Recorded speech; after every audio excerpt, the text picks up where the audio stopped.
Sabrina Colongo, on a une furieuse envie de t'écouter. Ah bon? Oui. Le papier bien torché de Sabrina Colongo. Est-ce que la police ne serait pas doucement en train de se transformer en police des mœurs? À nous traquer, observer, juger, jusque dans notre intimité la plus secrète. C'est du moins ce que semble montrer cette manchette étonnante. Angleterre, une femme dédommagée parce que des policiers se sont moqués de ses sextoys. Mais quoi? Eh oui, je parle de la police anglaise alors qu'il se passe aussi des trucs en Suisse, quelle lâcheté. Bref, je me mouille pas trop quoi. Contrairement au jouet érotique de la dame, mais excellent. Bon, reconstitution des faits. Octobre 2023, la police du Suffolk perquisitionne une propriété dans le cadre d'une opération anti-drogue. La perquisition est menée par des jeunes flics, encore en formation. En fouillant la chambre, ils tombent sur une boîte contenant des sextoys. Faute de découvrir le poteau rose, ils découvrent de gros poteaux roses quoi. Et c'est à cet instant que tout bascule. Et c'est à... Pour le moment, c'est une masterclass.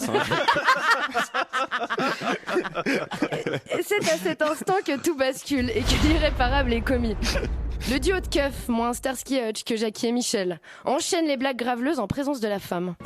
Il triture également ses sous-vêtements et les déplace pour rigoler. Quel sens de l'humour, ces flics. Résultat, la femme porte plainte et obtient gain de cause. Visiblement, pour obtenir une quelconque réparation de la police, c'est très simple, il suffit d'être blanche et d'être encore en vie pour pouvoir raconter ce qui s'est passé. En guise de dédommagement, la dame a reçu 3800 francs. C'est pas rien, 3800 balles. Ça me donne presque envie de tendre un piège au keuf anglais.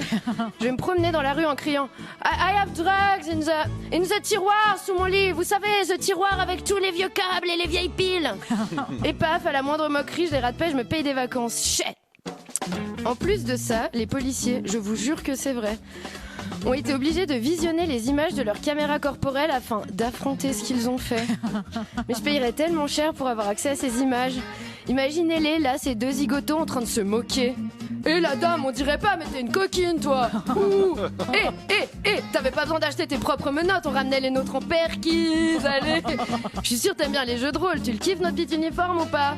C'est des flics ou c'est des harceleurs scolaires du secondaire? Sinon, d'après l'article, en plus du dédommagement financier, les flics ont également dû lui présenter des excuses écrites et orales.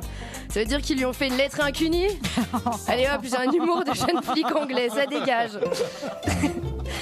Cette manchette de journal, je suis tombée dessus dans lematin.ch et qui dit lematin.ch dit commentaire d'une pertinence à tomber de sa chaise.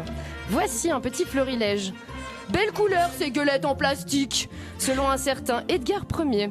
Sinon, un peu plus bas, on a le droit à l'expertise d'un vrai visionnaire. Je pense qu'il aurait suffi d'expliquer à ces agents qu'ils n'ont pas à faire ce genre de commentaires. C'est mon point de vue. Et bim, le coup de génie, quoi. Je parie qu'il pense aussi qu'on peut arrêter les guerres en faisant la paix et résoudre les problèmes de famine en mangeant à sa faim. Et enfin, mon commentaire préféré au monde. Le dédommagement est valable si c'est une femme. Si c'était un homme qui s'était fait attraper avec une poupée gonflable, la justice n'aurait jamais ordonné ceci. Bien dit, c'est sûrement un complot féminazi qui protège les femmes en possession de sextoys au détriment des amateurs de poupées érotiques. Évidemment. Bref, pour une fois qu'une bavure policière en est vraiment une, autant en rire. Et si c'est un défouloir viable, moi je me sacrifie volontiers pour la cause. Allez les flics, venez vous moquer de mes sextoys, j'en ai plusieurs, ça vous occupera. Et pendant ce temps-là, au moins, vous n'êtes pas en train de faire pire à quelqu'un d'autre.